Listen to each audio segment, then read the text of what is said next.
দৈনিক প্রথম আলো আজকে নির্বাচন নিয়ে তাদের প্রথম পাতা সাজিয়েছে। প্রথম পাতার 1/4 বেশি জায়গা তারা বরাদ্দ করেছে প্রার্থীদের হিসেব নিকেশ দেওয়ার জন্য। আজকের বিষয়টি সংখ্যালঘু প্রার্থী, শিরোনাম দেওয়া হয়েছে সংখ্যালঘু প্রার্থীদের 77% উচ্চশিক্ষিত। এর পাশাপাশি তারা অনেকগুলো ছবি ছাপিয়েছে।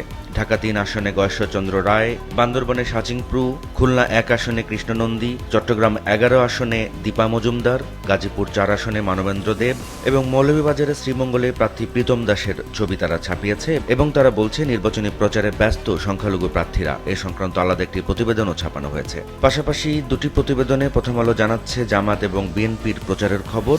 একটি শিরোনাম, যারা আমাদের মতো মজলুম ছিলেন তারা এখন ভিন্ন ভূমিকায়, এটি জনসভায় গতকাল জামাত আমির বলেছেন। পাশাপাশি আরেকটি শিরোনামে প্রথম আলো জানাচ্ছে গুপ্ত সংগঠনের ব্যক্তিরা নতুন জালেম রূপে আবির্ভূত হয়েছে, এটি গতকাল বরিশালে তারেক রহমান বলেছেন জনসভায়, সেটিকে শিরোনাম করেছে প্রথম আলো।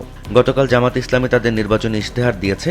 সে সংক্রান্ত যে প্রতিবেদনটি প্রথম আলো ছাপিয়েছে তার শিরোনাম ফ্যাসিবাদী ব্যবস্থার পূর্ণ বিলোপ সহ 26 বিষয়ে অগ্রাধিকার। ভোটের মাঠ থেকে যে প্রতিবেদনটি প্রথম আলো করেছে তার শিরোনাম ভোটারের মুখে আবেগ কম, হিসাব বেশি। কক্সবাজারের 4টি আসন নিয়ে এই প্রতিবেদনে বলা হচ্ছে জাতীয় নেতা, স্থানীয় প্রার্থী, আঞ্চলিক সমীকরণে কক্সবাজারের 4 আসনে ভোটের হিসাব জটিল হয়ে উঠেছে।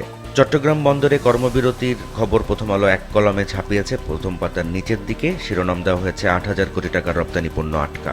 চলে যাচ্ছি প্রথম আলোর শেষ পাতায়। শেষ পাতায় যে খবরটি বেশ গুরুত্ব দিয়ে ছাপানো হয়েছে সেটি শিক্ষা ব্যবস্থা নিয়ে। শিরোনাম দেওয়া হয়েছে প্রথম ও দ্বিতীয় শ্রেণীতে আবার ফিরল পরীক্ষা। শেষ পাতার আরেকটি খবর, আধিপত্য বিস্তারে দুই পক্ষের সংঘর্ষ, গুলিতে প্রাণ গেল স্কুল ছাত্রের, এটি নরসিংদীর খবর। দৈনিক সমকাল আজকে চট্টগ্রাম বন্দরকেই প্রধান খবর করেছে। শিরোনাম দেওয়া হয়েছে চট্টগ্রাম বন্দরে পণ্য খালাস বন্ধ, ভিড়ছে না জাহাজ, এটি শ্রমিক কর্মচারীদের ধর্মঘট নিয়ে খবর। এই খবরে বলা হচ্ছে গত 19 বছরে যে বন্দর একদিনের জন্য বন্ধ হয়নি, নির্বাচন এবং রমজানের আগ মুহূর্তে সেটি বন্ধ হয়েছে এবং এমন ধর্মঘট নজিরবিহীন বলছেন শিপিং এজেন্টসরা। নির্বাচন সংক্রান্ত যে খবরগুলি সমকালের প্রথম পাতায় রয়েছে তার শিরোনাম গুপ্তরা জালেম রূপে আবির্ভূত হয়েছে, এটি জনসভায় তারেক রহমান বলেছেন। আরেকটি খবরের শিরোনাম জামাতের প্রধান লক্ষ্য তরুণ ও গ্রামীণ নারী, এটি জামাতের ইশতেহার নিয়ে সমকালের প্রতিবেদন। আরেকটি খবরের শিরোনাম সমরাস্ত্র উৎপাদন ও প্রযুক্তি হস্তান্তরে জোর, এটি ঢাকা টোকিও প্রতিরক্ষা চুক্তি হয়েছে এবং সেই প্রতিরক্ষা চুক্তি সংক্রান্ত খবর সমকালের এই শিরোনামে। চাঁপাইনবাবগঞ্জের ভোট নিয়ে একটি খবর সমকাল দিয়েছে, ভোটে না থাকলেও আওয়ামী লীগকে ঘিরে আলোচনা, এটি সমকালের প্রথম পাতার নিচের দিকে স্থান করে নিয়েছে। চলে যাচ্ছি সমকালের শেষ পাতায়। নরসিংদীতে আধিপত্য নিয়ে সংঘর্ষ, গুলিতে স্কুল ছাত্র নিহত। আইন শৃঙ্খলা নিয়ে এই খবরে সমকাল জানাচ্ছে নরসিংদীর রামপুরায় আধিপত্য বিস্তার এবং গোষ্ঠীগত দ্বন্দ্বের সময় গুলিতে স্কুল ছাত্র নিহত হয়েছে। এর পাশাপাশি আরও কয়েকটি খবর দিয়েছে সমকাল একই শিরোনামে, যেমন রামুতে বিএনপি নেতার মরদেহ উদ্ধার করা হয়েছে, জকিগঞ্জে হাওরে প্রবাসীর মরদেহ উদ্ধার করা হয়েছে, দাউদকান্দিতে হাঁস চুরির অপরাধ দিয়ে যুবককে পিটিয়ে হত্যার ঘটনা ঘটেছে। সমকালের শেষ পাতার আরেকটি খবর, প্যারোল মেলেনি ছেলের, কারা ফটকে গেল বাবার লাশ। এই খবরে বলা হচ্ছে রাজনৈতিক মামলায় কিশোরগঞ্জে কারাবন্দী ব্যবসায়ী মিলন মিয়ার বাবা ফুল মিয়া ক্যান্সারে আক্রান্ত হয়ে মারা গেছেন গত মঙ্গলবার সকালে এবং তিনি প্যারোলের মুক্তির আবেদন জানালেও সেই মুক্তি মেলেনি, ফলে তার বাবার মরদেহ কারা ফটকে নেওয়া হয়েছে তাকে শেষ দেখানোর জন্য। দৈনিক যুগান্তরের প্রধান শিরোনাম শপথ পড়াবেন রাষ্ট্রপতি মনোনীত ব্যক্তি, সাবেক স্পিকারও বাধা নেই, এটি ত্রয়োদশ জাতীয় সংসদ নির্বাচনকে ঘিরে তাদের একটি বিশেষ প্রতিবেদনে। এই খবরে বলা হচ্ছে বিদায়ী সংসদের স্পিকার শিরিন শারমিন চৌধুরী পদত্যাগ করলেও নতুন সংসদে নির্বাচিত সদস্যদের শপথ পড়াতে পারবেন, এক্ষেত্রে সাংবিধানিক কোনো বাধা নেই। নির্বাচনী প্রচার সংক্রান্ত বেশ কয়েকটি খবর যুগান্তর প্রথম পাতায় পাশাপাশি ছাপিয়েছে। একটি শিরোনাম গুপ্ত সংগঠনের ব্যক্তিরা নতুন জালেম রূপে আবির্ভূত, এটি বরিশাল এবং ফরিদপুরে তারেক রহমান বলেছেন। পাশাপাশি আরেকটি খবরে যুগান্তর জানাচ্ছে তারেক রহমান প্রধানমন্ত্রী হওয়ার দৌড়ে এগিয়ে, এটি দ্য ইকোনমিস্ট এবং দ্য ডিপ্লোম্যাটের নিবন্ধ, সেইটি অনুবাদ করে ছাপিয়েছে যুগান্তর। জামাত আমির 4টি জেলায় গতকাল সমাবেশ করেছেন, সেই সমাবেশের খবর যুগান্তর দিয়েছে। এই দেশে আর কোনো জমিদার থাকবে না, এই শিরোনামে। পাশাপাশি আরেকটি প্রতিবেদনে যুগান্তর জানাচ্ছে জামাতের নির্বাচনী ইশতেহার ঘোষণার খবর। শিরোনাম দেওয়া হয়েছে জাতীয় স্বার্থে আপোষহীন রাষ্ট্র গঠনের প্রতিশ্রুতি। নিউমোরিং কন্টেইনার টার্মিনালের ইজারা দেওয়ার যে সিদ্ধান্ত সেটি বাতিলের দাবিতে শ্রমিক কর্মচারীদের আন্দোলন চলছে গত কয়েকদিন ধরে। সে সংক্রান্ত যে প্রতিবেদনটি যুগান্তরের তার শিরোনাম অনির্দিষ্টকালের ধর্মঘটে অচল চট্টগ্রাম বন্দর। দৈনিক আজকের পত্রিকার প্রধান শিরোনাম নারী প্রার্থীর লড়াই পদে পদে। এই খবর আজকের পত্রিকা বলছে, নির্বাচনের ভোটার তালিকার প্রায় অর্ধেকই নারী, অথচ ভোটের প্রতিদ্বন্দ্বিতাকারীদের মধ্যে নারী মাত্র 4%। এবং তারা বলছে, নানা বাধা ঠেলে যারা প্রার্থী হয়েছেন তাদের লড়াই শুধু দলীয় প্রতীক বা আদর্শের মধ্যে সীমাবদ্ধ নয়, নানা রকম বৈষম্য, পীড়ন, নিরাপত্তাহীনতা এবং সর্বোপরি প্রথাগত পুরুষতান্ত্রিক রাজনৈতিক সংস্কৃতির বিরুদ্ধেও প্রতিনিয়ত তাদের যুদ্ধ করতে হচ্ছে। আজকের পত্রিকার আরেকটি শিরোনাম, আওয়ামী লীগের 48% ভোট যাবে বিএনপির দিকে, জামাত পাবে 29%। এটি দুটি সংস্থার জরিপকে ঘিরে আজকের পত্রিকার প্রতিবেদন। এই খবরে বলছে যে মোট ভোটারের 90%ই এবার ভোট দিতে আগ্রহী।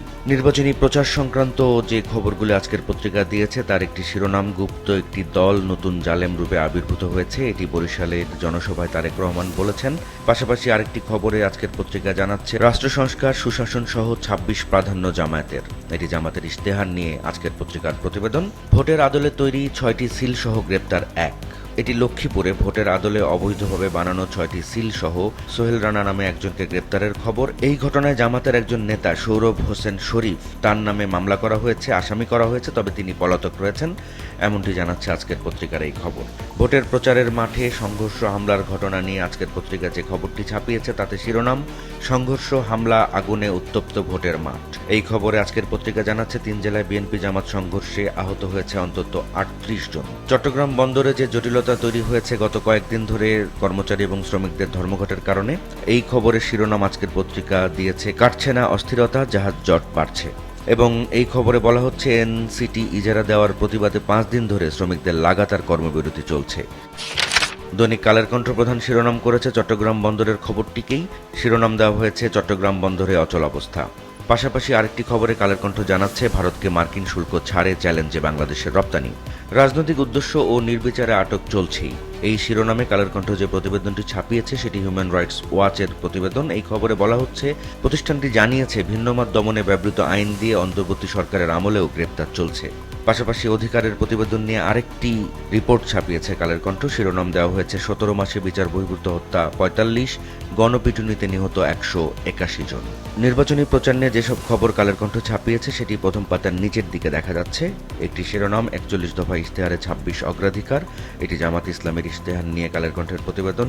আরেকটি শিরোনাম, বরিশালে তারেক রহমান, দেশে নতুন জালেম আবির্ভূত হয়েছে। পাশাপাশি আরেকটি খবরে কালের কণ্ঠ জানাচ্ছে, প্রধানমন্ত্রী হওয়ার দৌড়ে এগিয়ে তারেক রহমান। এটি দ্য ইকোনমিস্টের প্রতিবেদনকে বরাত দিয়ে কালের কণ্ঠ ছাপিয়েছে। দৈনিক দেশ রূপান্তরের প্রধান শিরোনাম, জোটের ভোট, চাপের ভোট। এই খবরে দেশ রূপান্তর বলছে, জোট ও দলীয় প্রার্থীদের বিরুদ্ধে বিএনপির বিদ্রোহী প্রার্থী 92 এবং জোটের আসনে জামাতের বিদ্রোহী 4 জন। নির্বাচন সংক্রান্ত আরেকটি খবর দেশ রূপান্তরের, 10 আসনে বড় আশা এনসিপির। তারেক রহমান গতকাল প্রচারে গিয়েছিলেন বরিশাল ফরিদপুর অঞ্চলে। সেই খবরের শিরোনাম দেওয়া হয়েছে, একটি গুপ্ত দল নতুন জালেম হিসেবে আবির্ভূত হয়েছে। এটি গতকাল নির্বাচনী জনসভায় তারেক রহমান বলেছেন।